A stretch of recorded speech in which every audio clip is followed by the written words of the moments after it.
Hello guys, நான் தான் உங்கள் CFFIT பேசுகிறேன். நான் லாபியில் இருக்கல என்னோட கில்டு மேட்டுக்கிட்ட வந்து எனக்கு வந்து ஒரு ரூம் மேட்சோட ரிக்வெஸ்ட் வந்துருந்துச்சு. சரி ஓகே அக்செப்ட் பண்ணிட்டு உள்ளே போனால் அதுக்கப்புறம் தான் சொல்கிறாங்க, ப்ரோ இவங்களை வந்து ஒன் டாப்பில் யாருமே அடிக்க முடியாது ப்ரோ, ஏற்கனவே 2 மேட்ச் தோத்துட்டாங்க அப்படின்னு சொல்லிட்டு இருந்தாங்க.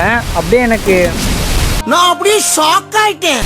ஆக்சுவலி அந்த மாதிரி தான் இருந்துச்சு. ஓகேவா, அப்புறமே நானும் போயிட்டு அங்கனுங்க வால் போட்டு வால்லாம் எடுத்துகிட்டு இந்த இடத்துல பார்த்தோம்னா உட்பேக்கரில் சரியான ஷார்ட் ஒன்று விழுங்க. அப்பா நான் எதார்த்தமாக தான் தூக்குனேன், அதுவாக வந்து பார்த்தோம்னா புழுக்குன்னு தலையே விழுந்துருச்சு. அதுக்கப்புறம் அந்த கில்லையும் கிளியர் பண்ணிட்டு ஓகே அடுத்த எனிமி மேலே குறி வைக்கிறதுக்குள்ளே என்னோடய டீம்மேட்ஸை இந்த ஒரு ரவுண்டையும் வெற்றிகரமாக முடிச்சு கொடுத்துறாங்க. அடுத்த ரவுண்டில் சொல்லி வாயை கூட மூடலை, இப்படி சொல்லிட்டு 3 பேர் ஒன்றா ரெஸ்ட் பண்ணி போயிட்டுருப்போம். பார்த்தோம்னா என் சைடு ஒரு டீம்மேட் டவுனு. எனக்குன்னே வருவீங்களாடா? ஏன்ட்ட சரசம் பண்ணுறக்கே ஓட்டாப்பே உங்களை பெற்று விடுறாங்களா? சரி நம்ம அது இன்னொரு பிளேயரையும் காப்பாற்ற போவோம் அப்படின்னு நினச்சிட்டு நானும் வால் போட்டு பேக் அடிச்சிருவேன். பேக் அடித்து பார்த்தா இந்த பிளேயர் டவுனு. சரி ஓகே 2 பேர் இருக்கோம், இவங்களும் இன்னொருத்தரும் தோற்றுறாங்கன்னா கன்ஃபார்ம் இந்த மேட்ச் விட்ருவோம், இந்த ரவுண்டு விட்ருவோம் அப்படின்னு எனக்கு தெரிஞ்சிச்சு. சரி ஓகே அப்படின்னு சொல்லிட்டு நானும் வால் போட்டு எல்லாருமே என்ன நோக்கி ரெஸ்ட் பண்ண ஆரம்பிச்சிட்டாங்க. சரி ஓகே வால் போட்டு அங்கேயும் இங்கேயும் போயிட்டே இருந்தேன். பார்த்தா இன்னொருத்தருமே டவுனு. இந்த டைம் உங்கள் மைண்ட் வாய்ஸ் என்னவாக இருக்கும்? சரி ரைட்டா, உங்களால் என்ன பண்ண முடியுமோ அதை நீங்கள் பண்ணிட்டீங்க, அந்த மாதிரி தான் இருந்துச்சு. சரி ஓகே ஒன்றும் பிரச்சனை இல்லை, நமக்கு 1v4 ஒன்றும் புதுசு கிடையாது அப்படின்றதுனால நாமளும் அங்கிட்டு இங்கிட்டு போயிட்டுருப்பேன். ஏன் அப்படின்னா பிரித்து தான் அடிக்க முடியும். 4 பேர் ஒன்றா இருந்தோம்னா பட்டுன்னு அடிச்சு விடுவாங்க அப்படின்னு சொல்லி எனக்கும் நல்லா தெரியும். ஆனால் ஆப்போசிட்டில் விளையாடுறது அவ்வளோ நல்ல பிளேயர்ஸ். ஓகேவா, அதனால் வந்து நமக்கு கில்லு தான் முக்கியம். அப்படின்னா சுற்றுவால் கூட ஒழுங்காக போடாமல் போய் முன்னாடி இருக்கணும் பார்த்துட்டு பின்னாடி வால் போடாமல் போய் அடி வாங்கிடுவேன். ஆனால் இந்த தடவை சரி ஓகே நம்ம வேகமாக ஏறுவோம், ஏன்னா இந்த இடத்துல நம்ம பிளேயர்ஸை ஈஸியாக ஏற விட்டோம் அப்படின்னா நம்ம டீமை ஈஸியாக அடிச்சிடுவாங்க, அது எல்லாருக்குமே தெரியும். ஆனால் யாருமே வந்த மாதிரியே எனக்கு தோணலை. பார்த்தா இங்கே ஒரு பிளேயர் ஓடிட்டு இருந்தாங்க, அவங்களும் நம்ம டீம்மேட் வந்து வெற்றிகரமாக டவுன் அடிச்சிடுவாங்க. அடித்தோடனே சரி ஓகேன்ட்டு நானும் கீழே எடுத்துருவேன். பார்த்தா நம்ம டீம் சைடு ஒரு டவுனு. சரி ஓகே இல்லை உங்களை வச்சு ஜெயிக்கணும்னு தெரிஞ்சு போச்சுல, அட்லீஸ்ட் ஒரு எஃபெக்டாச்சும் வேணும்ல. எந்த டீம் கூட நம்ம ஒரு மேட்ச் போட்டோம், கடைசி வரைக்கும் நின்றாங்க, சூப்பராக ப்ளே பண்ணாங்கன்னு ஒரு எஃபெக்ட் போட்டு வேணும்ல அப்படின்னு சொல்கிறதுக்குள்ளே இன்னொரு பிளேயர் டவுன்.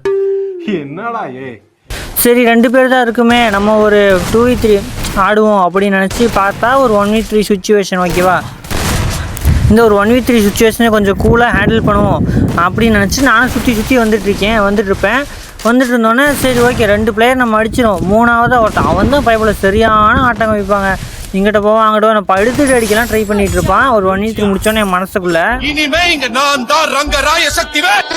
பார்த்தோன்னா அந்த மாதிரி தான் இருந்துச்சு. இந்த தடவை நம்மளை அடித்து படுக்க போட்டுருவாங்க. இந்த தடவை நம்ம ஃப்ரெண்டு ஒரு 1v2 சுச்சுவேஷன் தான், அவர் என்ன பண்ணுவார் பாருங்களேன்.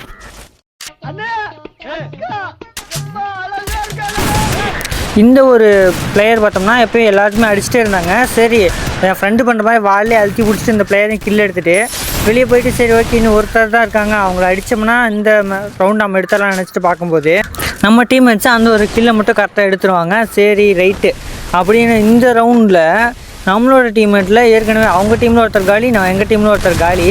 இப்போ நான் போயிட்டு ஒரு டவுன் அடிச்சிடுவேன். டவுன் அடித்தோன்னே இவனை காப்பாற்றுறதுக்கு மட்டும் எத்தனை பேர் வருவாங்கன்னா கரெக்டாக 3 பேர் வருவாங்க. ஆனால் என் டீமில் நான் டவுன் ஆகிட்டேன்னா என்னை காப்பாற்றுறதுக்கு ஒருத்தர் கூட கிடையாது. அந்த மாதிரி தான் ஆடிக்கிட்டு இருந்தேன். இந்த தடவை அவங்க கொஞ்சம் விட்டுருந்தேன் அப்படின்னா அவன் அந்த வழியாக போனாலும் அடிச்சிருப்பான். வாழெல்லாம் உடச்சிட்டு பார்க்கும்போது இன்னொரு பிளேயரும் டவுனு. ரைட்டு, இப்போ 2v2 தான் ஆடலாம் அப்படின்னு பார்த்தா இந்த பிளேயர் டவுன் ஆகிட்டாங்க. ஆனால் இவங்களை இப்போ வந்து பார்த்தோம்னா ஒரு ஹெட்ஷாட் போட்டு முடிச்சுட்டு லாஸ்ட்டாக ஒரே ஒருத்தர் இருக்கான்னு பாருங்க, அவன் தான் பார்த்தா எனக்கு பார்க்காத வேலையை பார்த்து விட்ருவான். இந்த சைடு நான் போய் பார்த்தா ஜோனில் அடைச்சி விட்ருவான். சரி வரவே கூடாத மாதிரி அடைச்சிடுவான். நான் இப்படி இந்த வழியாக ஏறி வந்துடுவேன். அவனுக்கே சர்ப்ரைஸ் அந்த மாதிரி இருந்துச்சு. அவனுக்கு தம்பி வால் போட்டு அடைக்கிற அப்படின்னு சொல்லிட்டு நானும் அங்கிட்டு இங்கிட்டு போவேன். பயப்பில் ஒரு இடத்துல மாட்டினானா வச்சு ஒன்ட்டா ஒரே அடியாக அடிச்சு விட்றலாம் அப்படின்னு பார்க்கும்போது இந்த சைடு போயிட்டு ஒரு ஷாட் விடுவேன். அடிக்கும்போது வால் போட்டு பார்த்தா குத்திக்கிட்டு இருக்காங்க பயப்புள்ள. என்ன ஒரு தைரியம் பாருங்களேன். சரி இந்த ரவுண்ட் நாம தான் ஜெயிக்கிற ஃபுல் ஹெல்த்தோடு இருக்கும் அப்படின்னு பார்த்தா இந்த ரவுண்டு நம்மளை வெற்றிகரமாக எலிமினேட் பண்ணி விட்ருவான். நாசமாக போயிருவீங்கடா.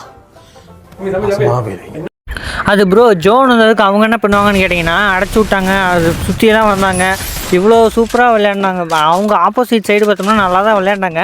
இருந்துமே பார்த்தோம்னா எங்கள் டீம் சைடு இருக்க பிளேயர்ஸ் வந்து கொஞ்சம் டஃப் கொடுத்து ஆடினாங்க. கடைசியில் யார் வின் பண்ணியிருப்பாங்கன்னு மேட்சோட கடைசியில் பார்க்கணுன்பா. அப்படியே இந்த சைடு வந்த பிளேயர் பார்த்தோம்னா இவருக்கு சரியான ஷாட்டு. ஆனால் இந்த ஷாட்லாம் நான் எதிர்பார்க்கல, செம்ம ஷாட்டு. நான் வந்து அங்கிட்டு மூவ் பண்ணிட்டு தான் இருந்தேன், அடிச்சே இருப்பேன் அப்படின்னு நினச்சி இந்த ஒரு பிளேயர் அடிச்சிடுவேன். ஓ தப்பாக்குதுண்ணா. ஏங்க ஒன்டாப்பா சொன்னேங்க, நீங்கள் எதுவும் தப்பாக நினச்சிக்க போகிறீங்க.